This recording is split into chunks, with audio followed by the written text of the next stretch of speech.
تو قرآن کہتا ہے کہ شیطان تمہیں مجبور نہیں کر سکتا، زیادہ سے زیادہ دعوت دے سکتا ہے، زیادہ سے زیادہ تمہیں لبھا سکتا ہے کہ یہ کام کرو مزہ آئے گا، بس۔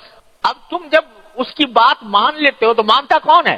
تو تمہارا نفس امارہ، یہ نفس جو گناہوں کا حکم دینے والا ہے وہ مانتا ہے بات شیطان کی، اور جو آگے ڈٹ جائے کہ نہیں ہزار کا ہے شیطان لیکن میں نہیں مانتا اس کی بات، تو وہ شیطان اس کے آگے بالکل ڈھیر ہو جاتا ہے۔ تو ان النفس لامارۃ بالسوء، یہ نفس ہے جو انسان کو برائیوں کا حکم دیتا ہے۔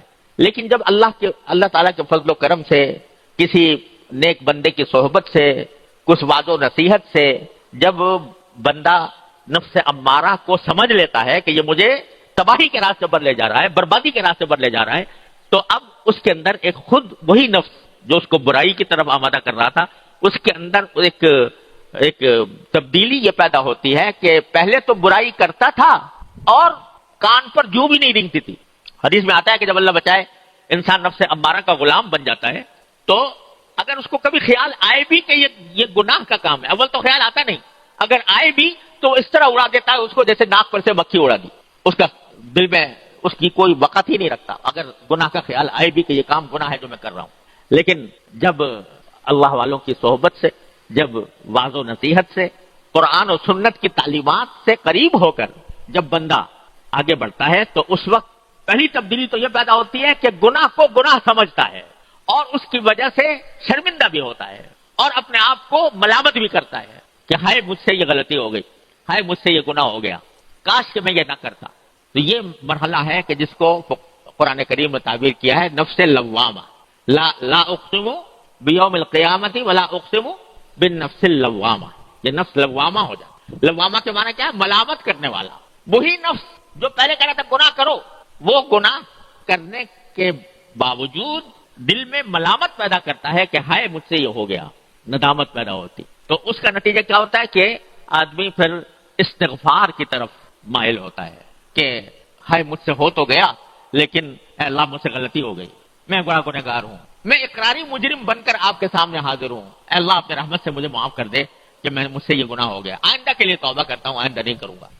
تو نفس لوامہ جو ہے وہ انسان کو نفس امارہ کی گرفت سے رفتہ رفتہ چھڑاتا ہے، رفتہ رفتہ چھڑاتا ہے۔ کس طرح چھڑاتا ہے کہ وہ آدمی جو ہے اس کے دل میں اب ندامتیں پیدا ہو رہی ہیں، پشیمان ہو رہا ہے اور آہیں بھر رہا ہے، اللہ کے سامنے بیٹھتا ہے تو رو رو کر اس سے مانگتا ہے کہ اللہ مجھ سے غلطی ہو گئی مجھے معاف کر دے، یا اللہ مجھ سے غلطی ہو گئی مجھے معاف کر دے، استغفار کرتا ہے۔ استغفار کرنے والا سمجھ لو کہ الحمدللہ نفس امارہ کی سلطنت سے نکل آیا، اب وہ اس کے دل میں ملامتیں پیدا ہونی شروع ہو گئی ہیں، اب اس کے دل میں ندامتیں پیدا ہونی شروع ہو گئی ہیں، اور جتنا ندامت کرتا جائے گا اتنا ہی اللہ تبارک و تعالیٰ کے قریب ہوتا جائے گا، جتنا استغفار کرتا جائے گا اتنا ہی اللہ تعالیٰ کے قریب ہوتا جائے گا۔ استغفار اور توبہ ایسی چیز ہے جو بڑے سے بڑے گناہ کو پانی سے دھو دیتی ہے، اس واسطے نفس لوامہ ہے تو یہ بہت غنیمت بات ہے۔ اگر گناہ کو گناہ سمجھ رہا ہے، اس پر نادم ہے، شرمسار ہے، اللہ کے سامنے استغفار کرتا ہے تو الحمدللہ سمجھو انشاءاللہ قدم بڑھ رہے ہیں، آگے کی طرف بڑھ رہے ہیں، یہ نفس اب لوامہ ہو چکا ہے۔ اللہ بچائے، بری بلا یہ ہے کہ چوری اور سینہ زوری، کہ آدمی گناہ کرے اور اس گناہ کو صحیح سمجھے، کوئی دوسرا اگر ٹوکے بھی تو کہے گی تم دکنوسی باتیں کر رہے ہو، تم پرانی باتیں کر رہے ہو، اب تو زمانہ بدل گیا، اب کے حالات بدل گئے، اب وہ تم مجھے تو ہمیں 1400 سال پہلے کے زمانے کی طرف لے جانا چاہتے ہو، بحثیں کرتا ہے، یہ ہے نفس امارہ۔ لیکن کوئی کہتا ہے بھئی ہاں واقعتاً کوئی کسی نے گناہ کی طرف توجہ دلائی، بھئی واقعتاً ہے تو وہی میں مبتلا ہو گیا اس گناہ کے اندر، لیکن اقرار کرتا ہوں کہ یہ گناہ ہے، ندامت کا اظہار کرتا ہوں کہ یہ گناہ ہے، اللہ سے مانگتا ہوں کہ اللہ مجھے میری مغفرت فرما دے۔ تو اب یہ نفس لوامہ بن گیا۔ نفس لوامہ جو ہے پہلے تو ملامت پیدا کرتا ہے، گناہ تو ہوا مگر ساتھ ہی دل میں ملامت بھی ہوئی، پہلے تو ملامت پیدا کرتا ہے۔ یہ ملامت انسان کو مجاہدے پر آمادہ کرتی ہے بعد میں۔ نفس لوامہ صحیح معنی میں وہ ہے کہ جو انسان کو پھر آمادہ کرتی ہے اس بات پر کہ آئندہ نہ کروں، اور وہ اس کے لیے مجاہدہ کرتا ہے، مشقت۔ دل تو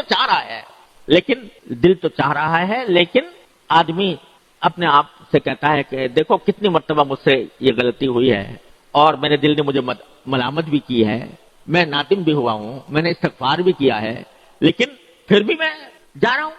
آخر کوئی حد تو ہوگی اس کی, آخر کوئی انتہا تو ہوگی. اس وقت وہ آدمی ڈٹتا ہے اور یہ مجاہدہ کرتا ہے کہ نفس میرا کچھ بھی کہے, مجھے کسی لذت پر بھی آمادہ کرے, لیکن میں اب اپنے اللہ کے سامنے جواب دے ہوں. میں مشقت اٹھا کر اس نفس سے امارہ کو شکست دوں گا اور مجاہدہ کر کے محنت کر کے میں آگے بڑھوں گا. تو جب یہ مرحلہ آ جاتا ہے تو جاہدوا فی سبیلہ, اللہ کے راستے میں جہاد شروع ہو گیا, اللہ کے راستے میں مجاہدہ شروع ہو گیا, اور انسان جو ہے وہ اس پر ڈٹ گیا, کچھ ہو جائے مگر اللہ کے ساتھ اللہ کی نافرمانی نہیں کروں گا, یہ دل میں اس کے داعیہ پیدا ہوتا ہے.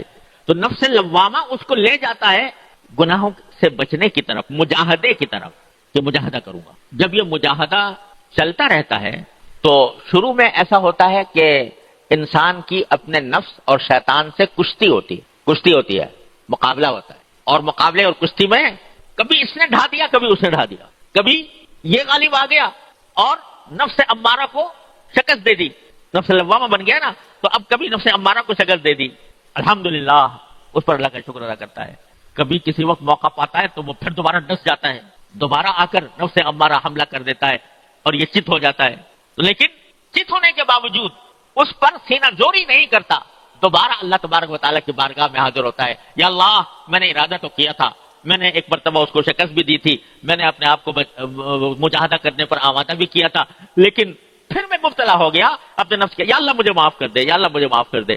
تو کیا ہوتا ہے کہ جب استغفار کثرت سے کرتا رہتا ہے بندہ, استغفار کثرت سے کرتا رہتا ہے اور مجاہدہ کرتا رہتا ہے اور کوشش کرتا رہتا ہے, تو ایک وقت ایسا آ جاتا ہے, اور ضرور آ جاتا ہے کہ اب یہ نفس مطمئنہ بن جاتا, نفس مطمئنہ, یا ایتھا النفس المطمئنہ ارجعی الی ربک راضیۃ مرضیہ. نفس مطمئنہ بننے کے کیا معنی کہ اب اس میں خواہشیں ہی اچھی پیدا ہوتی ہیں, اب اس میں وہ خواہشیں جو پرانی ہوا کرتی تھیں, گناہوں کی خواہش اور معصیتوں کی خواہش, وہ خواہشیں دب جاتی ہیں. یہ سمجھ لو فنا نہیں ہوتی لیکن دھیمی پڑ جاتی ہیں, ہلکی پڑ جاتی ہیں, اور دھیمی ہلکی پڑ جانے کے نتیجے میں جو اچھی خواہشات ہیں وہ ابھر کر آتی ہیں, اور اس کا نتیجہ یہ ہوتا ہے کہ آدمی بڑا اطمینان کی زندگی گزارتا ہے. الحمدللہ میں اپنے رب کے آگے سرخ روح ہوں گا انشاءاللہ. یہ نفس مطمئنہ ہے. آخر میں جا کر نتیجہ یہ نکلتا ہے, شروع ہوا تھا نفس امارہ سے اور انتہا ہوئی آ کر نفس مطمئنہ پر. لیکن کس طرح ہوئی؟ مجاہدے سے ہوئی, کوشش کر کے ہوئی. ہاتھ پہ ہاتھ دھر کے بیٹھ جائے آدمی اور یہ چاہے کہ میں چھلانگ لگا کر نفس مطمئنہ پیدا کر لوں, یہ نہیں ہو سکتا. ان مدارج سے گزرنا پڑے گا. ان مدارج سے گزرنے کے لیے مجاہدہ کرنا پڑے گا, اپنے آپ کو تیار کرنا پڑے گا, مشقتیں اٹھانی پڑیں گی. اور اس میں اگر دل ٹوٹتا ہے تو ٹوٹے, آرزویں برباد ہوتی ہیں تو ہوں, تمنائیں پامال ہوتی ہیں تو ہوا کریں, لیکن میں اپنے اللہ کو راضی کرنے کے لیے تیار ہوں. کیونکہ سارے مدارج ہیں جن سے انسان گزرتا ہے تو اس کو نفس مطمئنہ حاصل ہو جاتا ہے. اور قرآن کریم کہتا ہے کہ جب نفس مطمئنہ حاصل ہو جاتا ہے اور اس انسان کا انتقال ہوتا ہے, جب اس کو موت آتی ہے, تو یہ کہا جاتا ہے کہ یا ایتھا النفس المطمئنہ ارجعی الی ربک راضیۃ مرضیہ. یہ آواز آتی ہے باقاعدہ, یہ اعلان ہوتا ہے کہ اے نفس مطمئنہ اب اپنے پروردگار کی طرف لوٹ جا, ایسی طرح لوٹ جا کہ راضیۃ مرضیہ, تو اللہ سے راضی اور اللہ تجھ سے راضی. فادخلی فی عبادی وادخلی جنتی, اب میرے بندوں میں داخل ہو جا, اب میری جنت میں داخل ہو. تو یہ سارا کچھ جو ہوتا ہے نا بھائی, یہ مجاہدے سے ہوتا ہے. مجاہدہ کیا ہے کہ نفس کی خواہشات کی خلاف ورزی کرے انسان اور اپنے آپ کو روکے, گناہ سے روکے. جب گناہ کا تقاضا پیدا ہو تو اس سے چاہے کتنا ہی دل میں چل رہا ہو, لیکن آدمی زبردستی کر کے اس سے اپنے آپ کو روکے. اور اگر کبھی پھسل جائے تو فوراً اللہ تبارک و تعالیٰ کی بارگاہ میں حاضر ہو کر استغفار کرے, توبہ کرے, غلطی پر اصرار نہ کرے.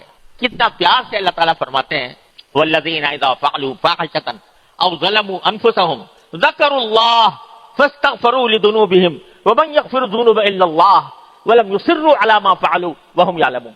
کیا پیار سے فرما رہے ہیں اللہ تعالیٰ کہ جن سے کوئی بے حیائی کا کام ہو گیا یا انہوں نے اپنی جانوں پر ظلم کر لیا, جانوں پر ظلم کرنے کے معنی کوئی گناہ کا ارتکاب کر لیا, تو کیا ہوگا؟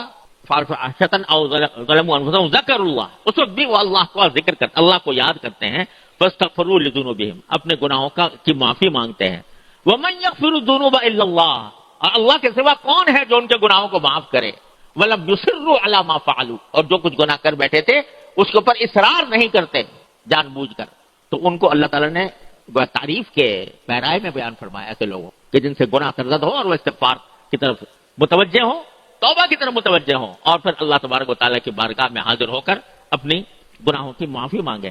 جتنا جتنا اللہ کے سامنے بندہ نادم ہوگا، شرمسار ہوگا، اتنا ہی انشاءاللہ اس کو توفیق ہوگی، مجاہدے کی توفیق ہوگی، اور مجاہدے کی توفیق ہوگی تو انشاءاللہ نفس مطمئنہ کی طرف قدم بڑھتے جائیں گے. یہ جو ہے نا استغفار، اس کو معمولی بات نہ سمجھو، اور اپنے گناہوں پر حسرت اور ندامت اس کو معمولی بات نہ سمجھو.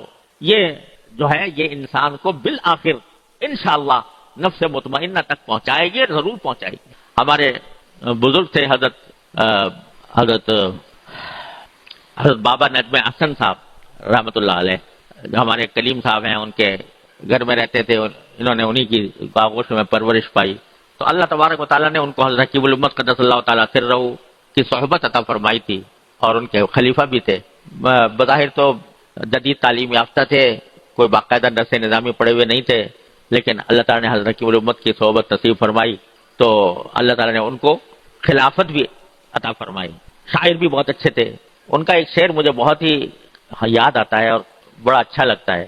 وہ فرماتے ہیں کہ دولتیں مل گئی ہے آہوں کی، دولتیں مل گئی ہے آہوں کی، ایسی تیسی میرے گناہوں کی. یعنی جب یہ آہوں کی دولت مل جائے کہ آدمی اللہ کے سامنے آہیں بھرے، یا اللہ میں مبتلا ہو گیا ہوں، آہیں بھرے، تو اس آہیں بھرنے کے نتیجے میں کیا ہوتا ہے کہ وہ گناہوں کی جو ظلمت ہے اس کو اللہ تعالیٰ رفتہ رفتہ کر کے دور کر دیں گے. تو دولتیں مل گئی ہیں آہوں کی، ایسی تیسی میرے گناہوں کی. یعنی اب گناہ جو ہے میرا کچھ بگاڑ نہیں سکتا، کیونکہ مجھے استغفار کی دولت مل گئی، توبہ کی دولت مل گئی اللہ تبارک و تعالیٰ کی بارگاہ میں. تو اس کو معمولی نہ سمجھو. جب کبھی کوئی غلطی ہو جائے تو اس غلطی کو صحیح کرنے کے لیے کوئی تعویلیں نہ کرو. یہ نہ کہو کہ بھائی ہم تو ایسے ہی ماحول میں پیدا ہوئے ہیں، یہاں پر چاروں طرف گناہوں کی ظلمت پھیلی ہوئی ہے، تو کیا کریں، ہم تو دنیا جس طرف جا رہی ہے، ساری دنیا اسی طرف جا رہی ہے، چلو میں بھی جا رہا ہوں تو کیا ہے. ارے بھائی ساری دنیا جہنم کی طرف جا رہی ہے تو تم بھی وہ جہنم کی طرف چل پڑو. یہ جو باتیں ہیں، اس کے بجائے دل میں ندامت پیدا کر کے اللہ تعالیٰ کی بارگاہ میں استغفار کرتے رہو. لیکن یہ سب کیسے ہوگا؟ یہ ہوگا مجاہدے سے، مشقت اٹھانے سے. دل نہیں چاہ رہا کسی کام کو مگر کر زبردستی کرنی ہے. دل نہیں چاہ رہا کسی گناہ سے بچنے کو، مگر دل کو آمادہ کرنا ہے کہ گناہ سے بچے. یہ زبردستی کرنی پڑتی ہے اپنے نفس کو. اور یہ زبردستی صرف دین کے ساتھ خاص نہیں ہے، تم دنیا کے معاملات میں بھی زبردستی کرتے. جب کسی جگہ کسی کی ملازمت ہو گئی، اس کو صبح اٹھ کے سویرے جانا ہے، نیند آ رہی ہے، آرام کو دل چاہ رہا ہے، لیکن کیا کرے گا، ملازم ہے، وقت پہ پہنچنا ہے، تو دل تو چاہ رہا ہے سو جاؤں، لیکن وہ اس دل کے چاہنے کی پرواہ کیے بغیر اٹھے گا اور محنت اٹھائے گا اور جائے گا، کیونکہ پتا ہے کہ میری روزی اس سے وابستہ ہے. اگر یہ نہیں کروں گا تو میری ملازمت جاتی رہے گی، میری روزی ختم ہو جائے گی. تو یہی مجاہدہ اللہ کے لیے کرو کہ دل چاہ رہا ہے، مگر میں نے اپنے آپ کو